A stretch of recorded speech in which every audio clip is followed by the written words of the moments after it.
I'm Park Howell, and welcome to the Business of Story, where I consult, teach, coach, and speak on the applied science and bewitchery of brand and business storytelling, so that you can clarify your story to amplify your impact and simplify your life. I thought it was just a stupid picture of a pig in the ocean. But after hearing that story, I had to have it. Now I wasn't just buying a picture. I was buying a story. Story literally made the picture worth more money to me. That's what businesses are about. People buy brands. People buy stories much more than anything else. I work with a lot of big enterprise companies, but let's just say I always tell folks, drop the PowerPoint, close your laptops, start with your story. If you want people to get engaged and you want people to act, you have to tell them an emotionally powerful story. That's with great characters, it's with uncertain outcomes, and it's with high stakes and drama. All business strategy is a story.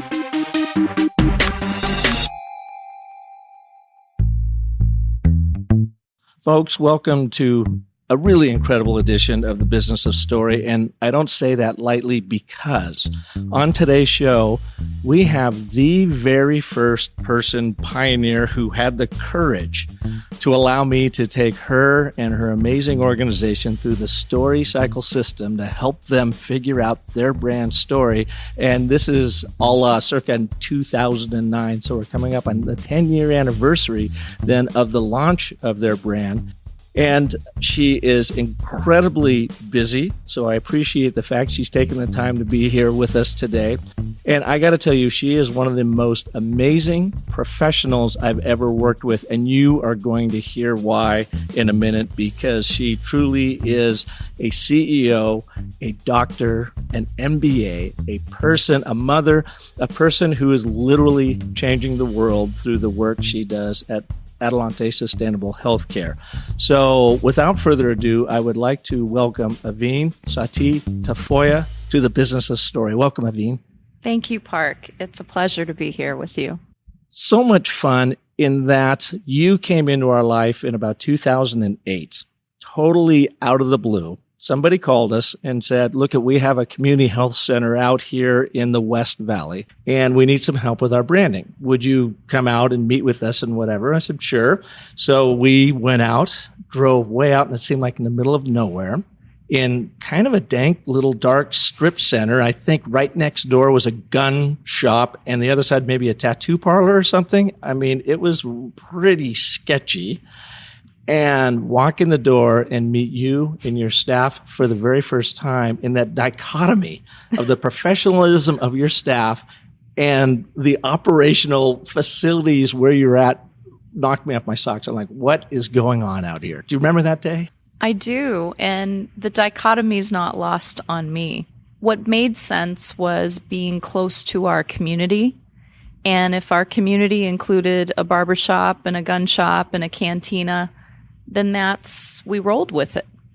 And those were our beginnings. And you were embedded in that community and still are today, even as you have experienced tremendous growth with Adelante Healthcare.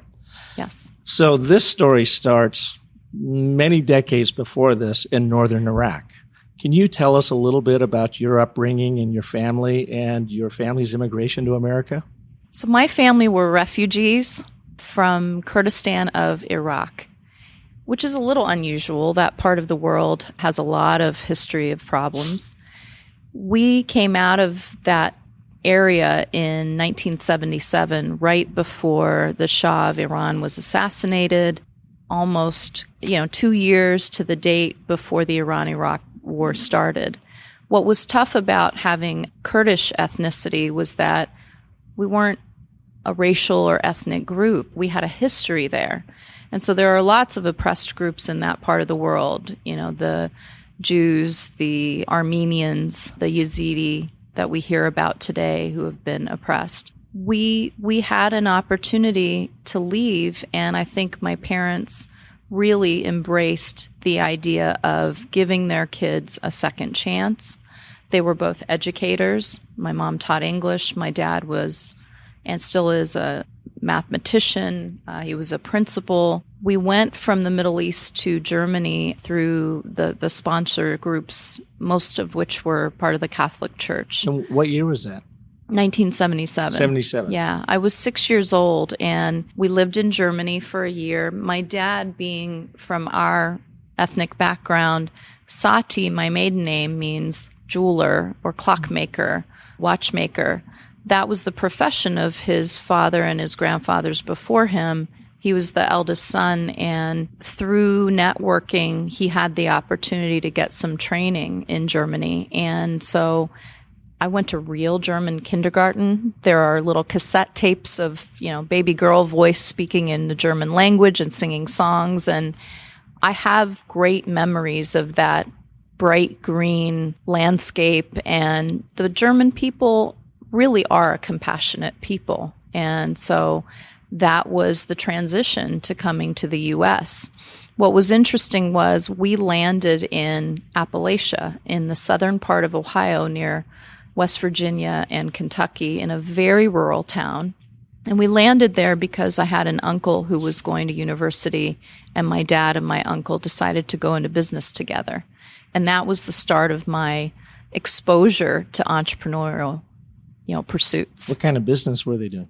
They opened up jewelry stores, and they repaired watches and clocks and antiques, and used their business sense and my dad's engineering and jewelry making skills in 3 different little communities. And they became the go-to people because of their workmanship and their master craftsman style. And I learned a lot being in those shops. In 2nd grade, coming from the old country, my dad would say, you can do inventory. You're able to do payroll. You can also clean these display cases and sweep the floors. In the 2nd grade. In the 2nd grade. The idea of being off for the summers was absolutely foreign to my dad and my uncle. And so it was, you're off for 3 months, get in the car, you're going to work with us. And that was a big part of my business education, was being there in the shops in the summers and doing things and learning and building on what I had mastered. And I would imagine it had quite an impact going from Kurdistan to Germany to Appalachia in your, very young, formidable years. What was the impression, or what do you think you took away from that much diversity in that short amount of time to a young girl? We were different, and that was clear. My parents were incredibly astute in making it different good, not different bad, and celebrating our differences. The culture that we come from, everyone was invited to our home. Our friends, their parents, church members, community members, teachers. My mother would engage and excite people through sharing our recipes and our food.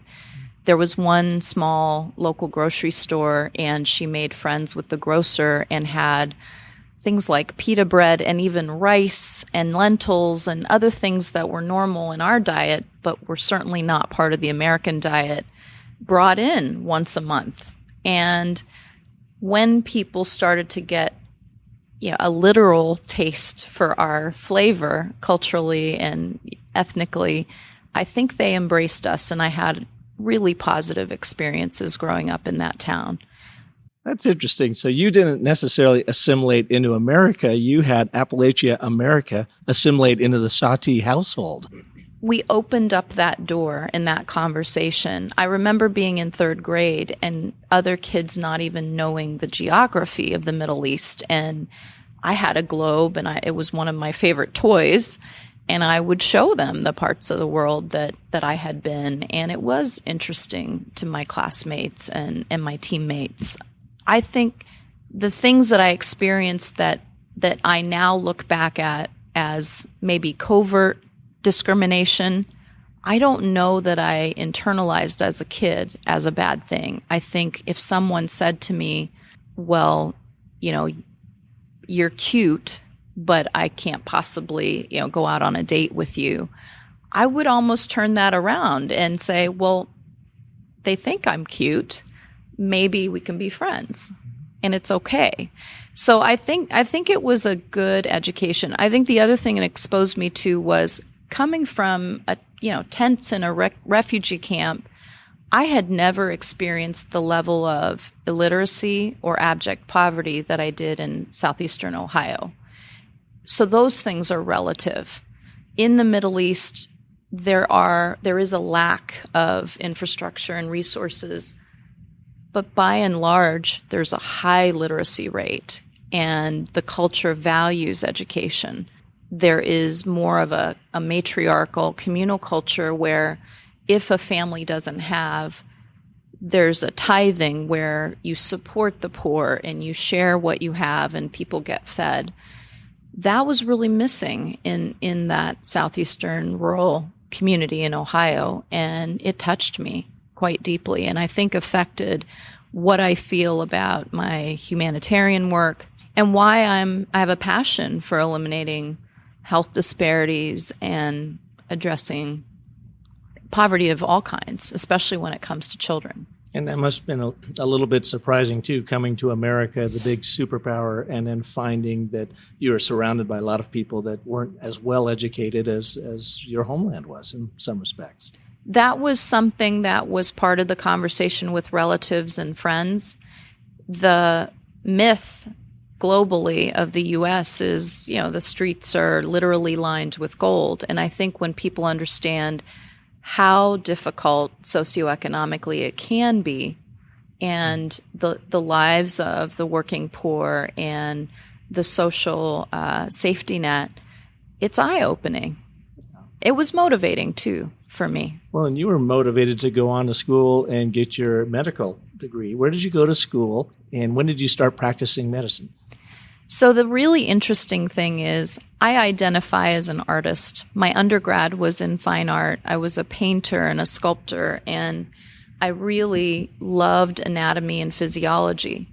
I did well in school because it fed my curiosity, and so I was able to parlay that academic achievement into medicine, mostly because I couldn't get a profession that wrapped all the things that I was interested in at the time.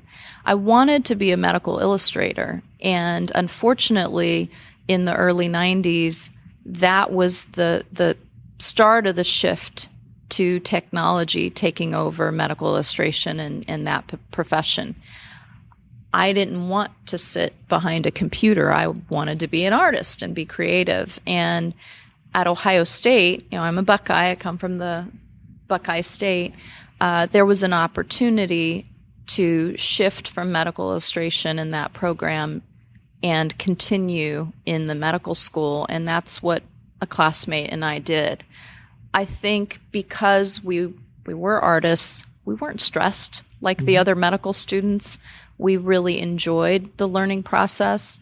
My high school, because of coming from a rural area, I came out with a medical assisting and then surgical tech program. Out of high school?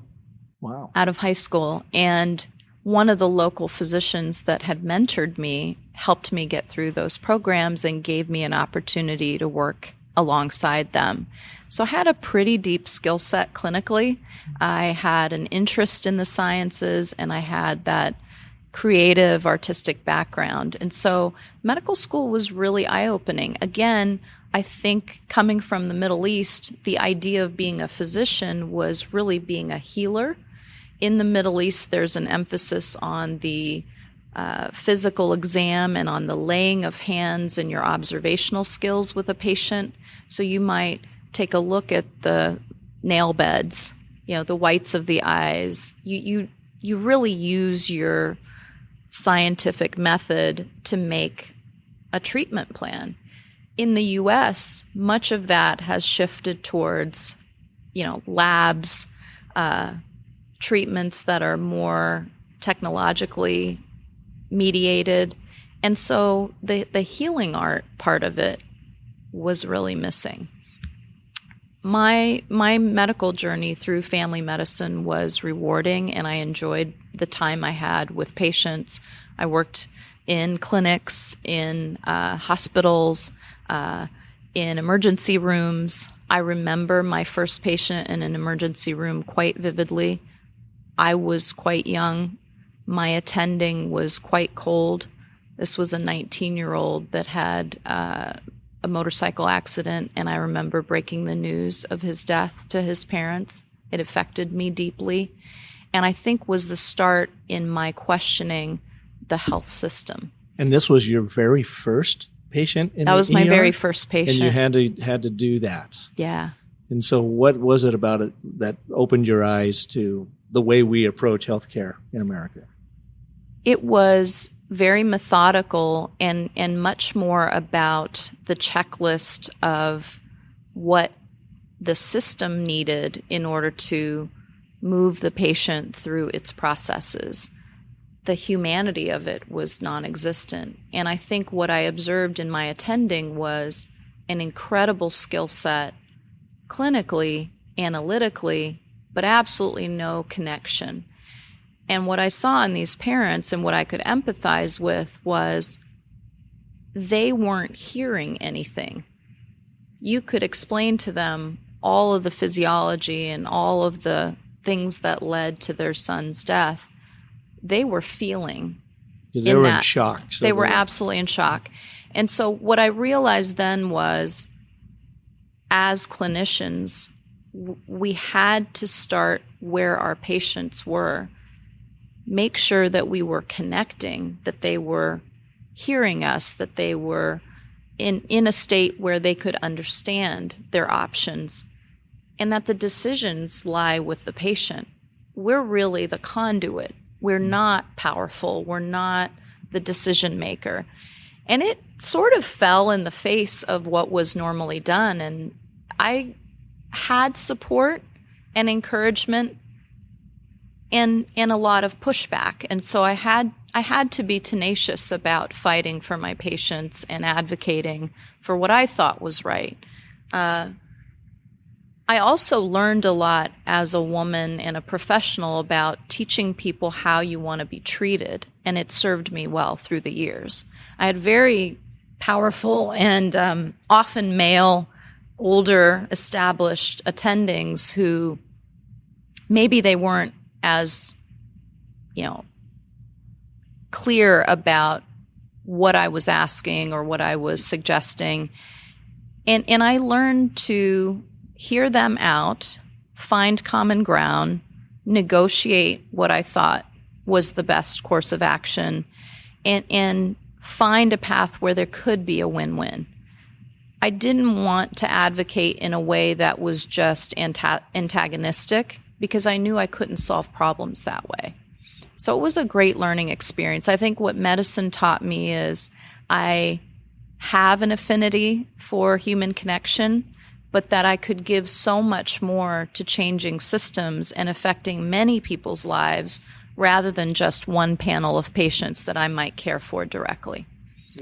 And that's why I made the shift. And that's the role you see yourself in now. So you have learned a ton in the couple decades before you rolled into Phoenix, much to our blessing. You were at the Children's Hospital in Los Angeles before you came over to help get Clinica Adelante back on its feet again? Yes, I was in LA for 4 years, and I worked with Children's Hospital Los Angeles as a chief administrative officer. I started the virtual pediatric ICU project there and telemedicine, again, motivated by getting this elite, highly technical level of care to rural communities.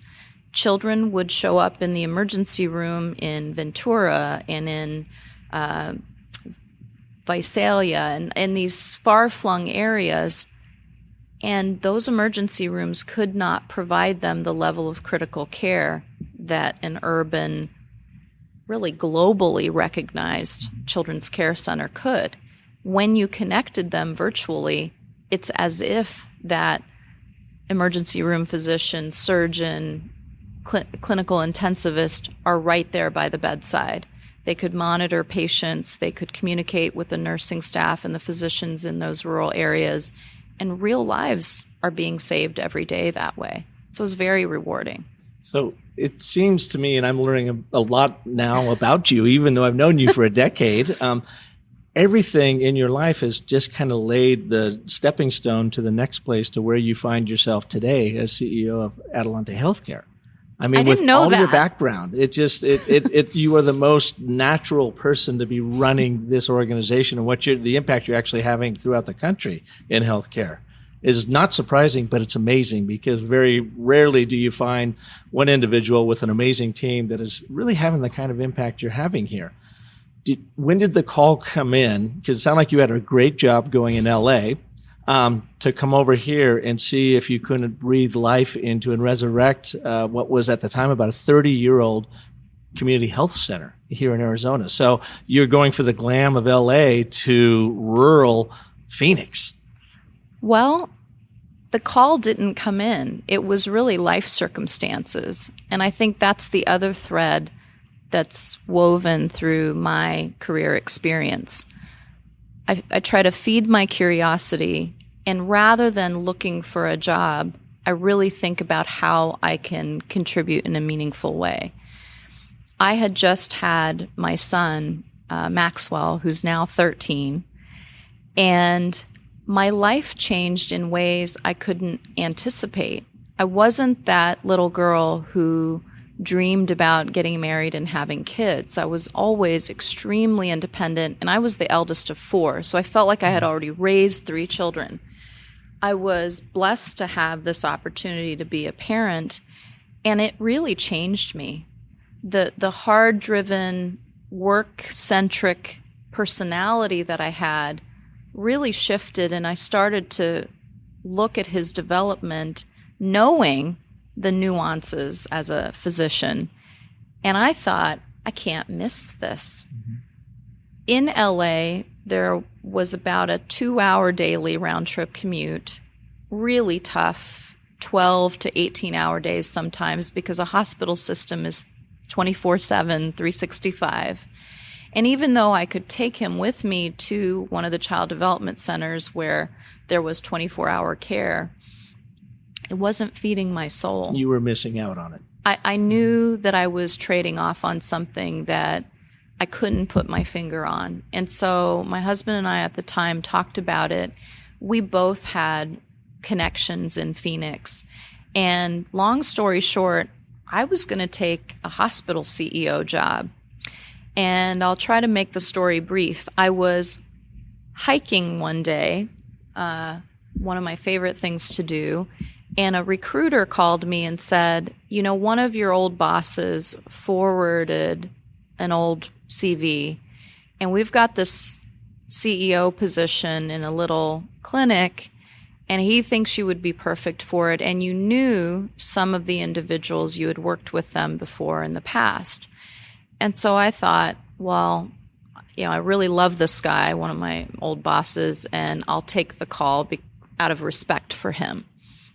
So I talked to the board chair and the selection committee chair and the chief medical officer, whom I did know, Dr. Matt King.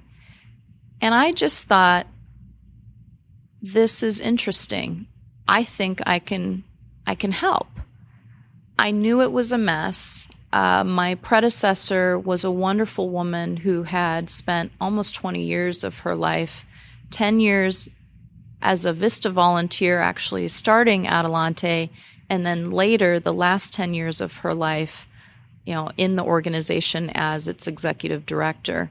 She had ovarian cancer, a very tough 3-year fight, and the organization had just been on pause, on hold that whole time. It was really, really suffering. And this was the early 2000s, yes. Roughly? Mm-hmm. So I got that call in April of 2006. And even though I had conditionally accepted the other offer, I had 2 weeks to rescind it. And I said, okay, I'll fly out. It's an hour flight. I'll sit and meet with everybody and see what this is about.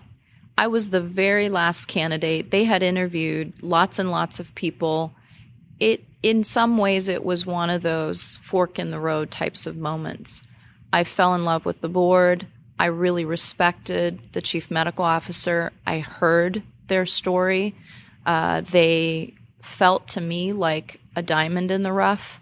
And I use that analogy because it couldn't be more dazzling and beautiful and precious today. And I think back to almost 13 years ago and how it was really suffering. And so I think it was the right decision to take on that challenge. Now, would that other job, the CEO of the big medical center, been easier than what you've been through with Clinica Adelante, now Adelante Healthcare? I'll tell you the short answer is yes. Mm-hmm. Much bigger budget, probably a $400 million budget. Adelante is at about $75 million right now. More employees, 24/7. But the nuance and the difference is Adelante is about culture keeping. It's about change management. It's about bringing your whole self to work and being all in. I learned a lot about me, and I think I became a much more efficient and effective leader. In that other role, it would have been a continuation of some competencies that I already had. Mm-hmm. And it would not have asked of me to dig deep and to learn new things and bring things to the table to a business that I had never experienced, and I had never been involved in these types of industries. And what year was Clinica Adelante founded? It was founded in the late 50s, early 60s as part of the farm worker movement. Mm-hmm. When you think about Cesar Chavez and farm worker rights, Adelante was one of those areas, agricultural areas, where volunteer physicians, priests, and the Sisters of Mercy that actually started St. Joseph's Hospital and Catholic Healthcare West, that history was very political. It was all about being humanitarian. These were individuals who said women in the fields having, babies die at a rate that's twice that of the rest of the population isn't okay with us. It became a formal federally qualified community health center in 1979. Mm-hmm. And so next year will be the 40th anniversary, and that's pretty exciting. That's amazing. Yeah. I feel that legacy every day. It's not to be dismissed. And it started in the West Valley. It did. Primarily taking care of the farm workers. And when you came to town, we had been working through our illustrious legislature, SB 1070, and kind of their version of the wall of deporting lots of folks. From an immigration standpoint, and you coming from a family that has immigrated here, did that play a part or role, or is it just something that was kind of in the back of your mind because it definitely had an impact on Clinica Adelante at the time too? I think from a faith perspective and being someone who isn't particularly religious but very spiritual, and the humanitarian side from my own life experience as an immigrant and from a refugee family, I never thought about anything other than I am my neighbor's keeper and the Good Samaritan. When someone needs help, I don't question why. Mm-hmm. My instinct is to provide what I can. And that was really the motivation. We as a health system, and even as physicians, the Hippocratic oath we take is first do no harm. Try to do some good, right? Try to do something positive. And so we never viewed ourselves as a regulatory body or a law enforcement arm. We're a health and well-being system. And so that's really what we're about. Yeah. So when you got here and you were working through that, and we've got someone coming in. Hello. When did you realize that you had to deal with or work with the brand and change the brand story or update the brand story to really help, save Clinica Adelante? I think given that the political and social environment was so volatile around immigrants, and that our history was in the agricultural movement, which included agricultural workers immigrants, farmers, their families, rural communities, retirees. Most of Maricopa County was rural farmland at that time, and even into the early 2000s. And so it wasn't just one group that we were helping. It was a community of people that came out of the agricultural fields.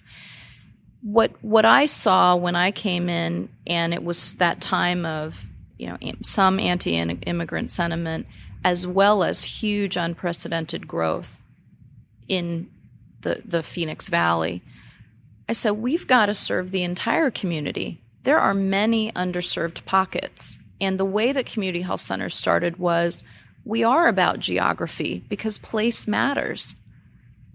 A community is a place. It's groups of people and cultures.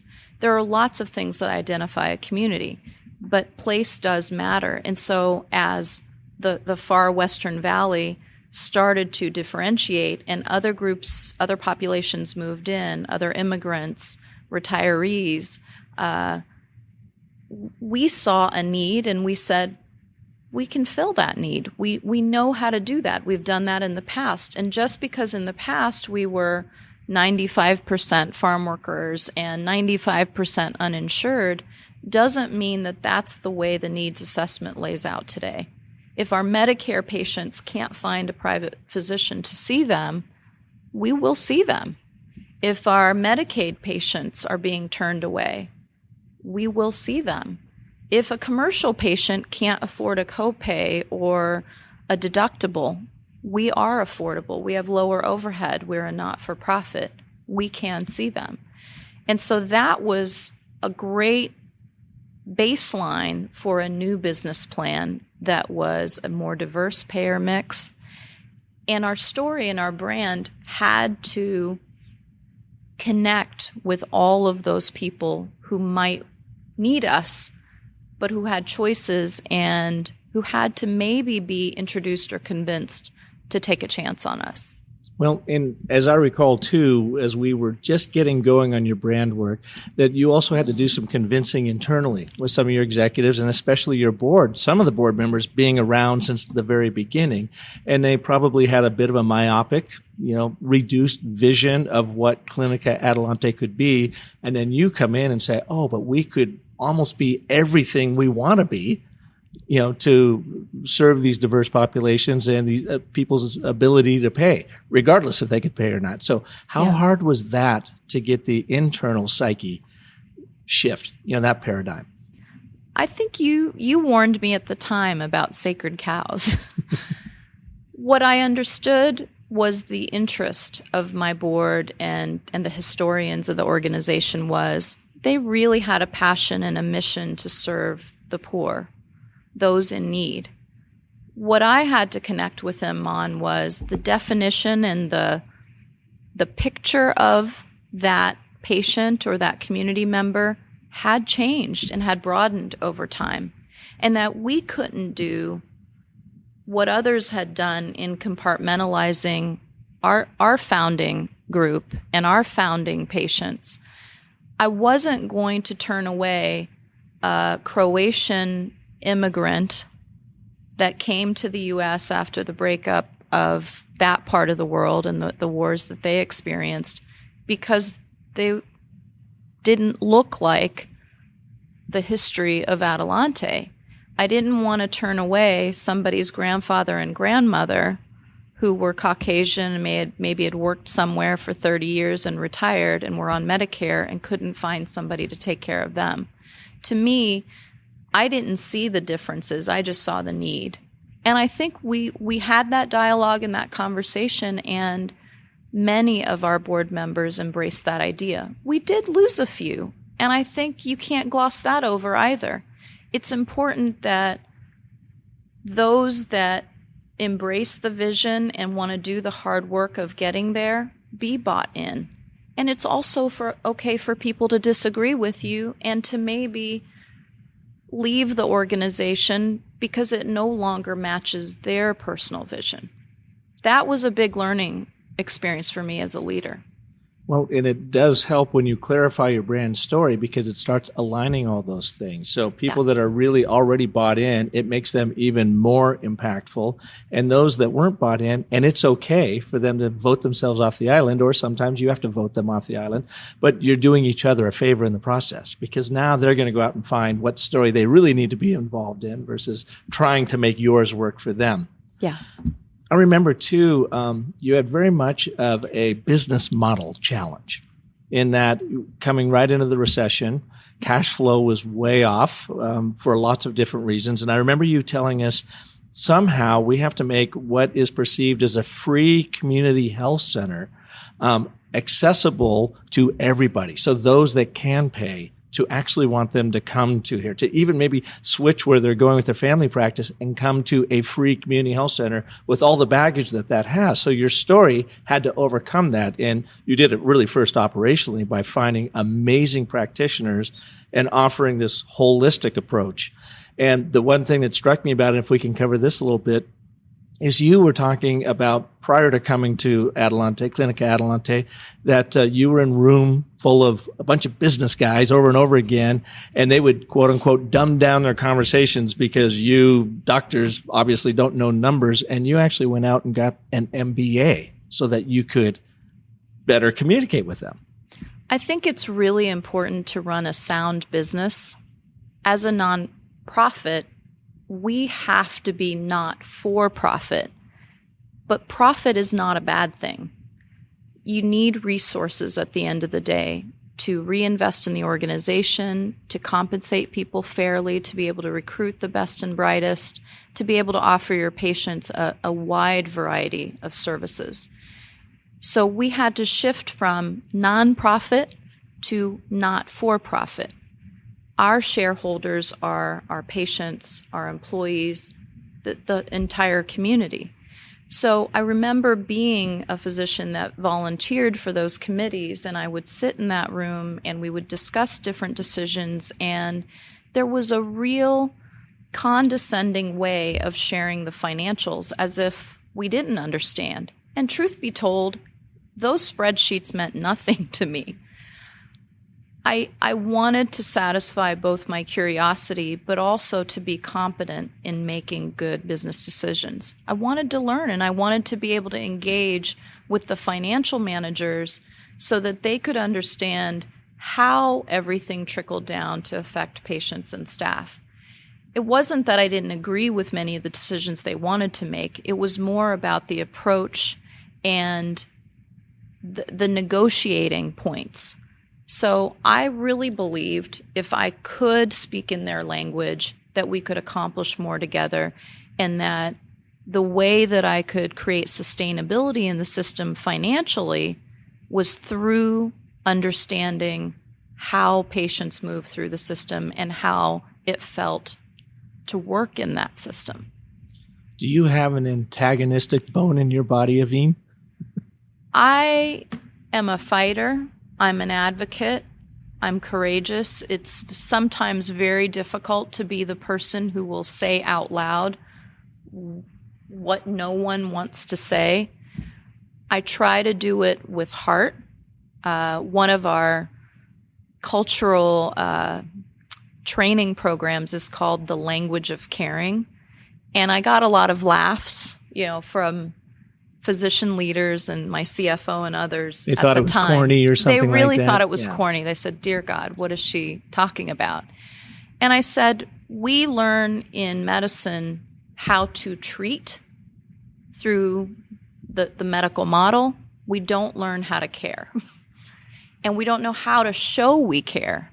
And we don't know how to describe the way that we care. The words matter. The body language matters. All of those nonverbals compete with what's in the best interest of our patients.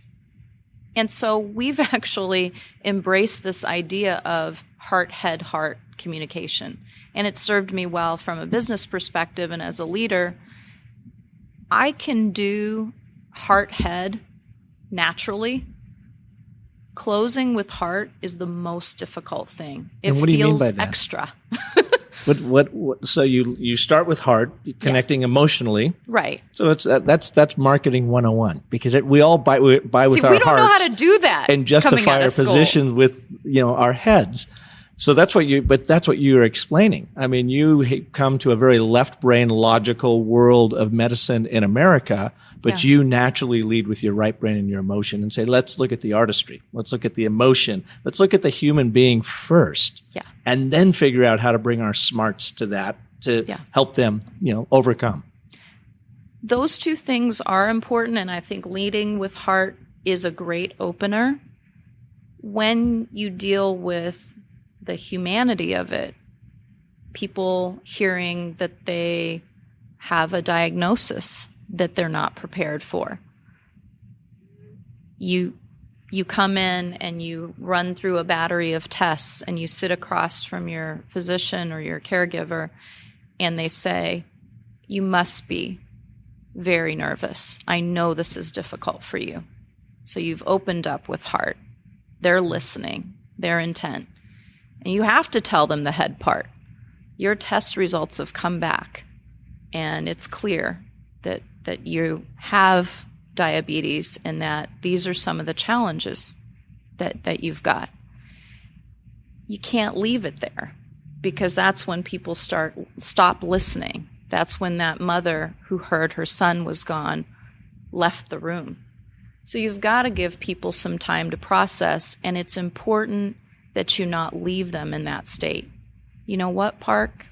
We're a partnership, and I care about you. And I know that this diagnosis is going to take some time to process. Let's work on it together. That closing with heart, especially if you're in a room full of business people, it lends to your credibility. It allows people to understand why you're so passionate and why you're fighting for your position. And it also allows for room for negotiation, that you respect where they're coming from too. It's not all or nothing. How do you feel like that started to play out as we started creating your brand story? So let's go back, and this was about 2008 you called. 2009 we started working through your brand story, at which point then I think you launched it in 2010, if I have my dates right. I think we actually launched in 2009. Did you? Fall of 2009. You were very maybe? efficient. Oh, well, thank you. But that's what struck us, too, is when we came out and started meeting with your team. In one hand, you had a lot of very logical, American-made medical practitioners in the room, and you were able to somehow hand off or get them to buy into the artistry side, the emotional side of it. Going back 10 years now, thinking about the process of redefining your brand story, what stands out in your mind, and how did it help the brand, the company, Clinica Adelante, evolve into Adelante Sustainable Healthcare? There were some key points there. Every health system says we have caring providers, we're highly trained, everything's clean, we pass all of our quality inspections. So what struck me was sitting in the waiting room one day. What is the point of all of this? How do we differentiate ourselves? What makes us so special? Who do we think we are? Why does it matter? All of those things sort of loop through your mind. And I was probably at a crossroads where I thought, okay, I've been here for a period of time, 2006 to 2008. Our policies and procedures are in place. We've cleaned up our house. Everything's in order. We're financially straight. Now what?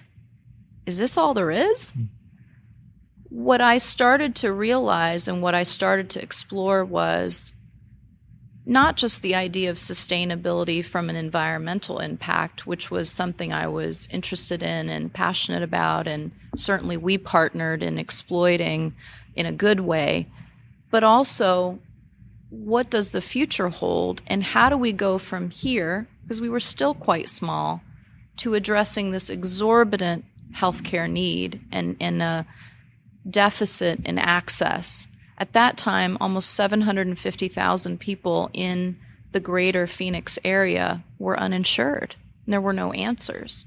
So we couldn't grow or accommodate that need fast enough, but we had to do it in a way that was financially, culturally, environmentally sustainable, had to last. So I think where I started with our physicians and the broader support team, as well as our board, was how do we get from here to there?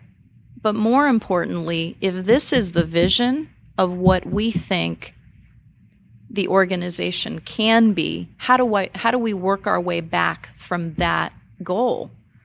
It seems like you're saying the same thing, but the how is very different when you start with that goal in mind. Yeah. And we look at it, you had an amazing origin story that gotten you through 30, 35 years, but it, kind of ran out of steam. Things had changed all around you, from SB 1070 to the recession hitting, to the massive growth of the valley, to even farmland. Yes. Actually being paved over for development, so that your core patient was no longer showing up at your doorstep for a lot of different reasons. Now yours became more of a quest story. We had to acknowledge and give, make sure the legacy was continued in the brand story. Yep. And it was always about agriculture and farming and sustainability. So it seemed like a natural place to start. And when we all decided to maybe let's lose the Clinica part of it, because we wanted it to be a little bit more open, embraceable by more a population, different ethnicities. And Adelante in Spanish means what? Progression, moving forward. It was the rallying cry of the farm worker movement and many other activist groups who said, it's sort of like, yes, we can. Adelante is, we're going to do this. We're going to move forward. We're progressive. We are advancing. And it was a very positive word. And I think the message that invoked and the meaning behind that was positive for almost everybody we had in our focus groups. So we didn't need to make a big change. But the other overt message we gave in dropping the Clinica was, we are inclusive. We are not exclusive. We are not compartmentalizing. We are a gathering place and a clearinghouse, if you will, for the needs of the community. So there isn't a checklist that you have to follow or meet in order to come in and use our services. Literally anyone can come to us. If you're passing through from Colorado on your way to Mexico, if you're a Canadian, if you're a snowbird from Minnesota, if you're a farm worker coming here for the agricultural season, if you've lived here for 4 generations, everybody's welcome. I didn't tell you this, but about a month ago, our youngest son, Cade's girlfriend, had some health issues, and she is uninsured. She's a waitress here in town, a transplant from North Carolina, and I don't know what her problem was, but he came to me and said, she needs some help. Where should I send her? She doesn't have any health insurance. I said, Adelante Healthcare. He goes, really? And I said, yeah, they'll look after her. And so that was, for me, it was just like a relief off of my shoulders. I thought, I've never actually had to send somebody to a free clinic or something, but to know that you were here for them was just amazing. And it speaks to that sustainability side. Yeah. So when we lost Clinica and we just said Adelante, we added Adelante Sustainable Healthcare, because it became an alignment pin. It became a driver. Yeah. And not sustainability for just environmental sake, but sustaining the ability for anybody to get health care regardless of their ability to pay. So that was the nod to the legacy. That's why you began in the first place. So we did not get away from that at all, but stepped it up in a lot because of your direction of sustaining individual health. And let's maybe get in front of health issues through proper diet, exercise. And so we're not just treating people after the fact. We're trying to get into their minds and their hearts and their heads and their behaviors so they don't have to come in and see us. And then the third leg of this sustainability initiative with the new brand was literally about operational sustainability, the impact on the environment and the impact on your financial system by doing more, recycling and those sorts of things. Yeah. How hard was that, number one, to get the board to embrace, and number two, to actually activate it? We had to develop a real business plan, because there are pieces of this that verbally may sound pie in the sky, but when you monetize them, it makes all the sense in the world. And so your son's girlfriend at some point will have her own career and will, I presume, have insurance coverage. All of those people that we've helped, whether they're insured, uninsured, they're on a health plan, Medicaid, Medicare, through the course of their life, never have to leave us.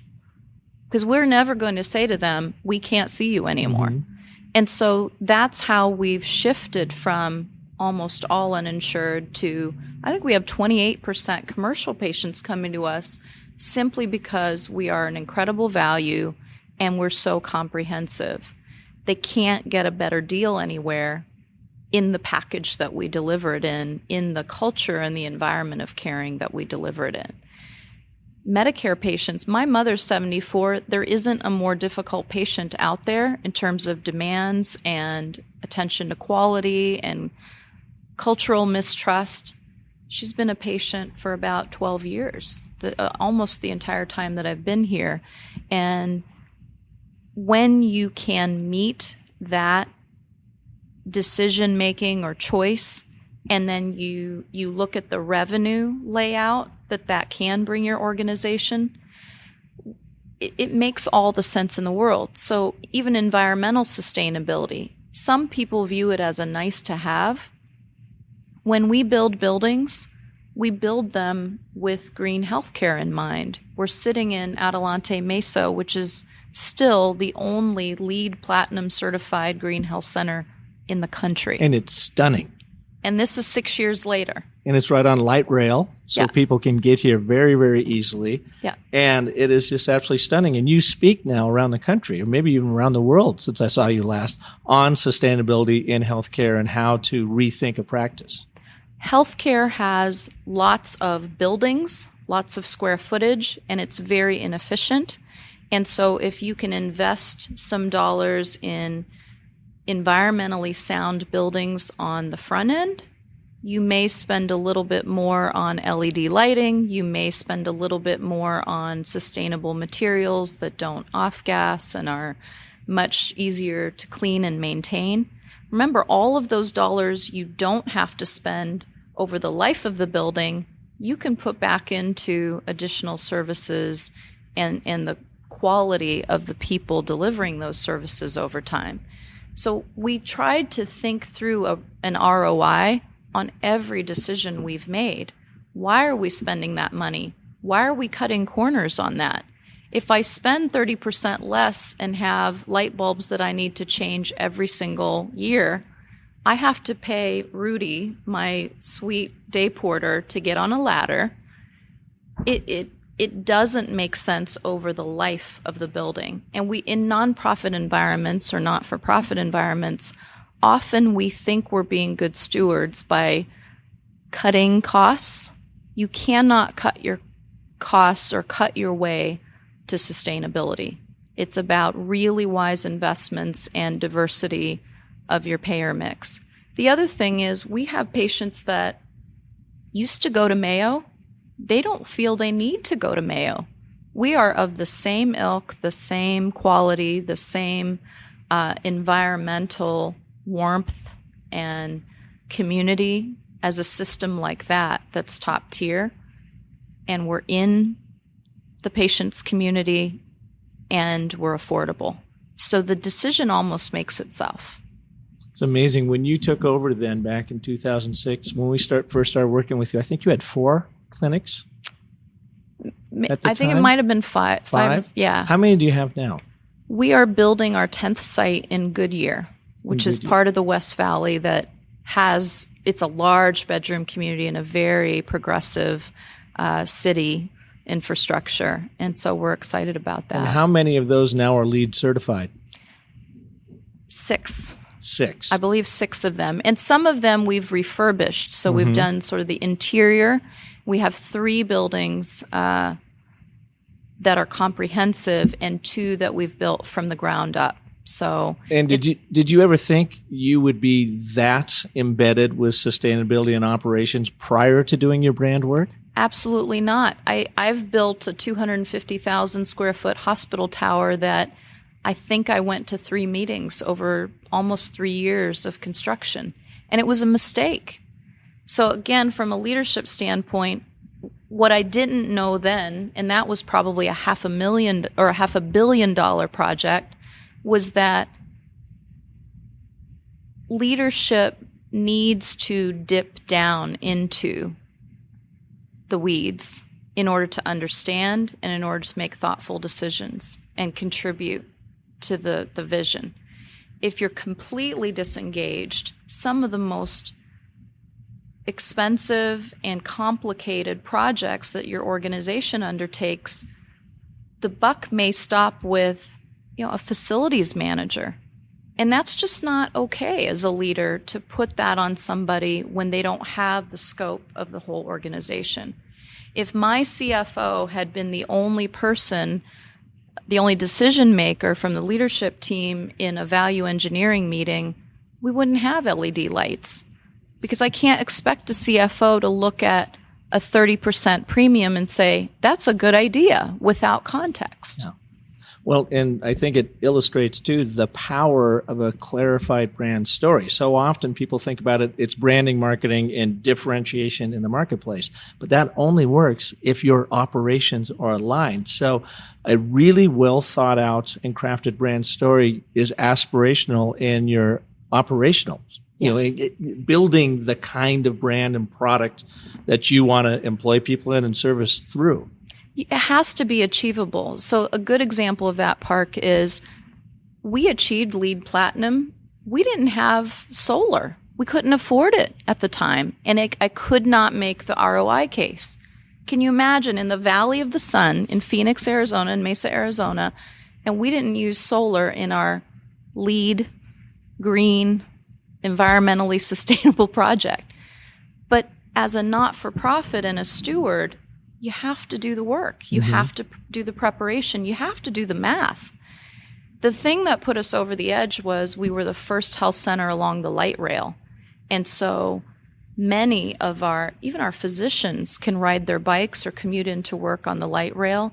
And that was a real clincher in terms of being able to recruit some folks who may never want to work for a clinic environment, but the culture of millennials, and there are some who don't want to own cars. It was a really great return on that investment, and it helped us achieve that platinum status. Totally makes sense. And true to your rural roots, that's hard to say, rural roots, I am so proud every time I drive to San Diego to see our daughter, because out in Gila Bend, yes, very rural community. Frontier community, absolutely, is one of the most beautiful clinics you can ever imagine. And there's the big Adelante Healthcare logo on the side of that building. And it's just gorgeous. It's the most beautiful building in the entire town.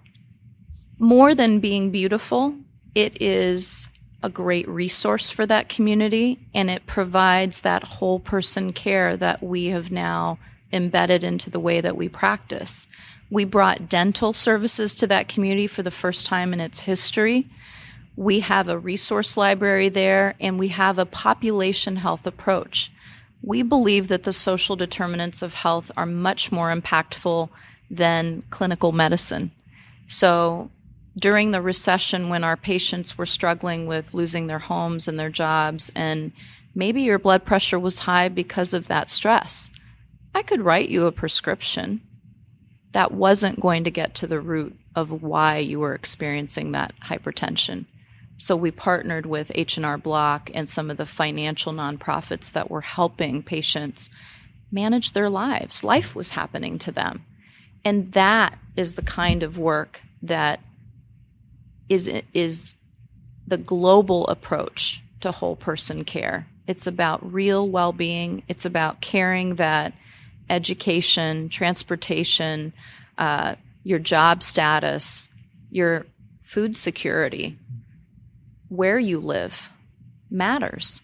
It pains me every time I see the health department surveys that show that living in Scottsdale can add 20 plus years to your life versus living in, South Phoenix. That's not okay with me. and it shouldn't be okay with anybody else who's a healthcare provider. Since you rolled out the Adelante Sustainable Healthcare brand story 10 years ago now, what has growth looked like in the form of patient care, employees? What have you experienced as an organization? It's almost overwhelming to look back and think about how much we've grown. And I think it's been organic in many ways because of this great valley and the growth that Maricopa County continues to post every single year. So we went from about 65 employees to over 500. We went from 12,000 patients to more than 75,000 patients. I think having the number of sites and the one-stop shop environment of the comprehensive sites is really important to those communities. We've become more of the community center part of our name than just the health clinic or the doctor's office part. And that makes me really proud. Well, it's awesome. I remember talking to you about 5 years ago, and you said, we've experienced about 300% growth in the last 5 years, and we don't even have to do any advertising or marketing or anything. We have more patient growth than we can handle at the moment. Are you still experiencing that 10 years in? We have a lot of demand. Yeah. I think what we try to do to focus on sustainability is to balance our diverse payer mix. We don't want to lose the various categories of patients because we know that the formula will run out of resources if the only patients we see are uninsured patients. Because we believe so strongly in our mission to care for the uninsured, we want to be the stewards that have the resources to provide them with those sliding fees. We never want to make promises to those patients and have to walk those back. And that's what really drives us. And I think we can evolve as a community and continue to grow that, and that model will continue to be relevant. Yeah. Well, thank you. I know how busy you are. In fact, when you came and spoke to my class at ASU a couple of years ago, you were running in and you presented at lunch, and then you had to fly off. And I asked you, I said, Avein, how do you do it all? And you just said, a really good calendar. You're a good scheduler. It's tough with the drive time in this county. I'm looking forward to driverless cars. I definitely take advantage of the ride share services, and I try to be out in the sites. I don't think that I can lead as effectively from my office. Yeah. So what my team and I practice every single day is that connection with where the sites deliver care in those communities, and we try to be physically present as much as possible.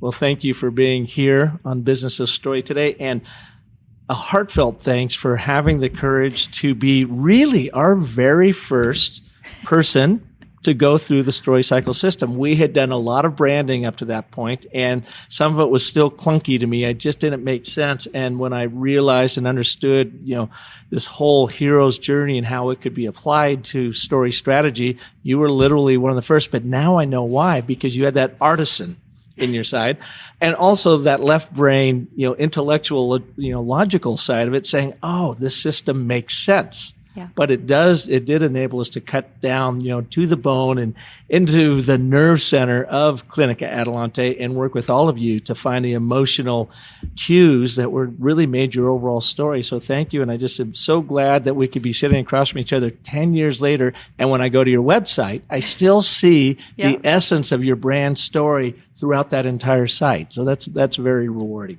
It's held up well because it's authentic. And like you said, there's the alignment.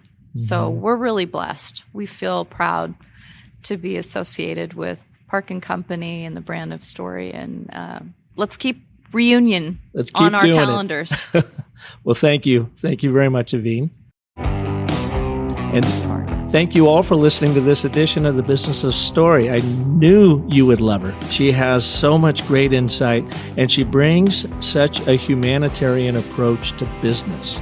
So the decisions that they make here at Adelante are very business-driven, but first and foremost, it's humanitarian-driven. And that's why they're the success they are today, growing from 4 clinics to now 10, 6 LEED certified programs and helping people across the board, not just that first field worker where they started 40 years ago. So for those of you that are thinking about developing your own brand story, keep these points in mind. It's not what you make, but what you make happen in the world.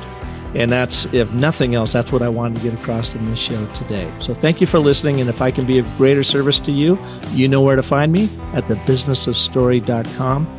Join us next week when we will have another fabulous story artist with us like Avein. And until then, remember, the most potent story you will ever tell is the story you tell yourself. So make it a great one. Thanks for listening.